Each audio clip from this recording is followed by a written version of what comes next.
सामना अजून आपल्याला खेळवायचा आहे. तर गोलंदाजी मार्क वरती जर पाहायला गेलं ना, तर ऐमान लष्करी त्या ठिकाणी येते. तर संघाचं 5वं षटक आणि वैयक्तिक पहिलं षटक फेकण्यासाठी मैदानाच्या आतमध्ये थोडंसं समीकरण वेगळं. कार्तिक चांगला खेळत होता. कार्तिकचं कौतुक केलं. तदनंतर कार्तिक ते जेल टिपला गेला. कार्तिकला बाहेर जावं लागलं आणि समीकरण त्या ठिकाणी कशा पद्धतीने घडेल ते देखील पाहणे गरजेचं आहे. एका बाजूला सौरभ सुर्वे इंदापूरचा खेळाडू पाहायला मिळेल, तर दुसऱ्या बाजूला पाहिले गेले तर आकाश शिंदे डावकुरे हाताचा फलंदाज मैदानाच्या आतमध्ये पाहायला मिळते. आकाश शिंदे अर्थातच AK-47 म्हणून ज्याची ओळख आहे या माणगाव तालुक्यामध्ये, असा हा आकाश शिंदे मैदानाच्या आतमध्ये आलेत. परंतु सौरभ सुर्वेचे देखील कौतुक करावे लागेल. फिल्डिंग करणाऱ्या संघाला विनंती आहे, थोडंसं स्पीडअप करायचं आहे. कारण नाहीतर तुम्हाला पेनलाइज केलं जाईल. सकाळच्या सत्रामध्ये एका टीमला आम्ही पेनलाइज केलंय आयोजकांच्या माध्यमातून. तर पाहिलं गेलं तर 5व्या षटकाला सुरुवात. हो, पहिल्या चेंडूवरती बिग हिट केलाय. बराचसा चेंडू अवैध आहे. जेल टिपलाय. सौरभ सुर्वेचा खेळ संपुष्टात येतोय.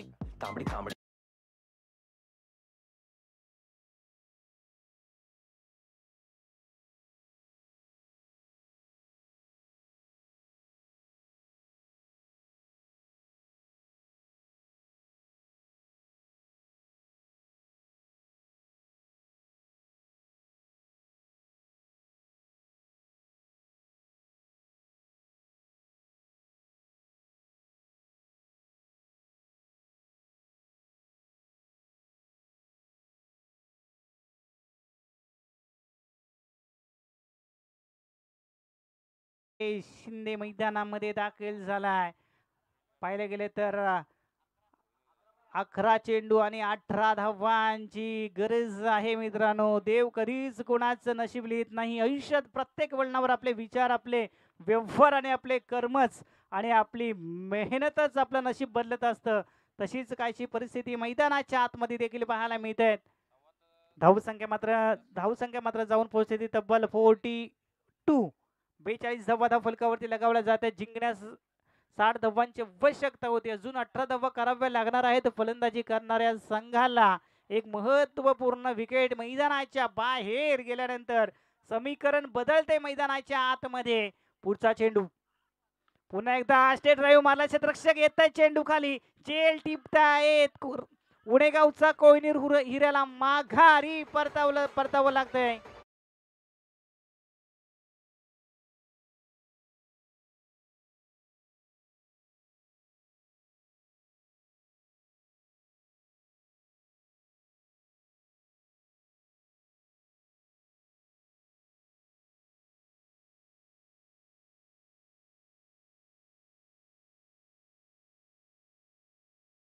जर पाहिले गेले ना, समीर पवारची जर आपण म्हणतो षटकारांची हॅट्रिक येते, विकेटची हॅट्रिक येते, चौकारांची हॅट्रिक येते. परंतु राकेश शिंदेचा विचार केला ना, 3 मॅच खेळला आणि तिन्ही मॅच मध्ये पहिल्या चेंडूवरती बाद होण्याचा विक्रम देखील आज त्याने केलाय. मित्रांनो, हे आहे क्रिकेट. पुन्हा एकदा क्रिकेटच्या मैदानामध्ये घेऊन जातो. तर पाहायला मिळते मित्रांनो, चांगली 5वं षटक हे चांगलं राहिलंय. साई संघासाठी 2 चेंडू आणि 2 विकेट पटकवलेत. मला वाटतं या गोलंदाजाने हॅट्रिकला चान्स आहे. आजच्या दिवसातील पहिली हॅट्रिक होईल का? परंतु रोहन पालकर मैदानाच्या आतमध्ये पाहायला मिळत आहेत. आधीच्या मॅचचा हिरो ठरला होता. हो हो, आजच्या दिवसातील पहिली हॅट्रिक पाहायला मिळते. अर्थात 3 चेंडू 3 विकेट ऐमान लष्करीच्या नावावरती पाहायला मिळते. काय घडतंय, काय बिघडतंय मैदानाच्या आतमध्ये. वा बाई वा. गोलंदाजी जर आवडली असेल ना मित्रांनो, तर नक्कीच या गोलंदाजासाठी जोरदार टाळ्या होऊन जाऊ द्यात. Come on DJ.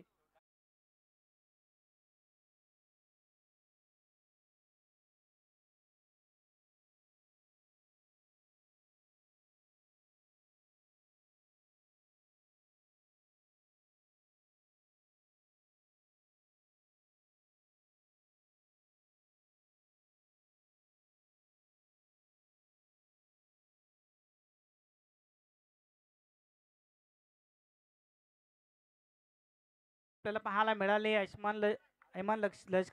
लष्करी यांच्या त्यांच्या माध्यमातून मित्रांनो स्वतः संघाचा संघ नायक आहेत आणि दमदार कामगिरी देखील आपल्याला पाहायला मिळतीये.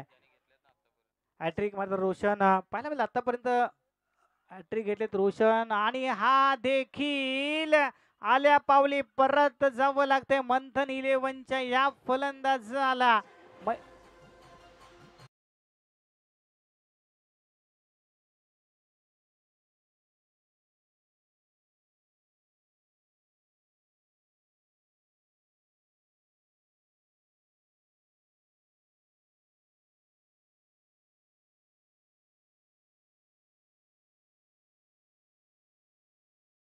फलकावरती जाऊन थांबले ते 42 या 42 या आकड्यांवरती.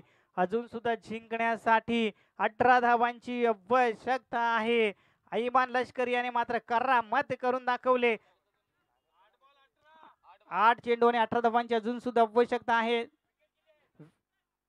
विकेट पाहायला गेले तर अजून 7 फलंदाज मैदानाच्या बाहेर आहेत. 3 विकेट अजून सुद्धा देखील मैदानाच्या आतमध्ये आहेत. अजून सुद्धा पाहिले गेले ना मित्रांनो तर 4 चेंडू आणि 4 विकेट घेण्याच्या कारणामध्ये देखील आजच्या दिवसामध्ये चांगली दर्जेदार गोलंदाजी पाहिली आहे ऐमान लष्करी यांच्या माध्यमातून. तर पुढचा चेंडू असणार आहे चेंडू क्रमांक 5 मैदानाच्या आतमध्ये आलेत. अर्थातच सूरज तांबे पाहायला मिळतील.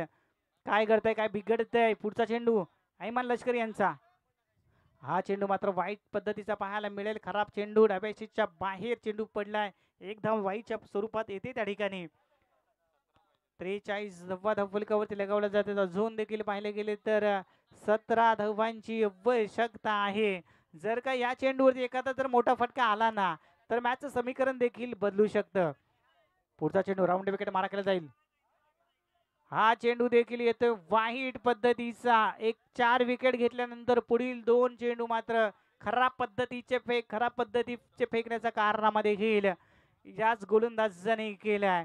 ते देखील पाहणे गरजेचं आहे.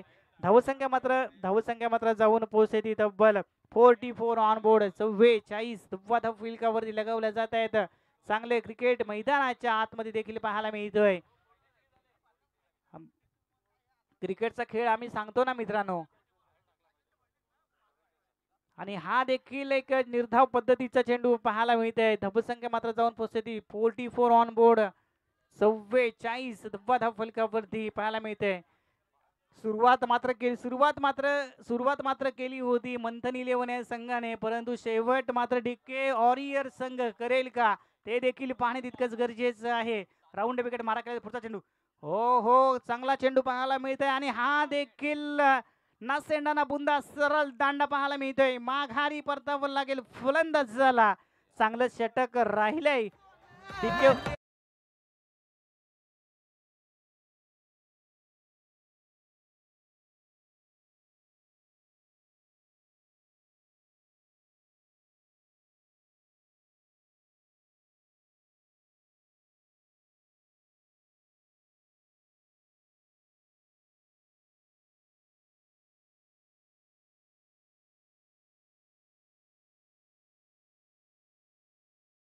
टीम मीटिंग नको कोणती मित्रांनो. विनंती असणार आहे डीके वॉरियर्स टीम मीटिंग कोणती नको. आणि आतापर्यंतच्या टुर्नामेंट ह्या टुर्नामेंटमध्ये 5 मानकरी ठरलाय. अर्थातच गोलंदाज ऐमान लष्करी आणि पहिल्या षटकामध्ये एका षटकामध्ये 5 विकेट घेण्याचा कारनामा देखील मैदानाच्या आतमध्ये करताना पाहायला मिळाले. तदनंतर शेवटचं आणि अंतिम षटक असणार आहे. स्लॉग ओव्हरचं षटक अशा पद्धतीने फेकलं जाईल. गोलंदाजी मार्क वरती पाहायला मिळत आहेत. अर्थातच पाहायला गेले तर मित्रांनो शेवटचं आणि अंतिम षटक बॉलर्स नेम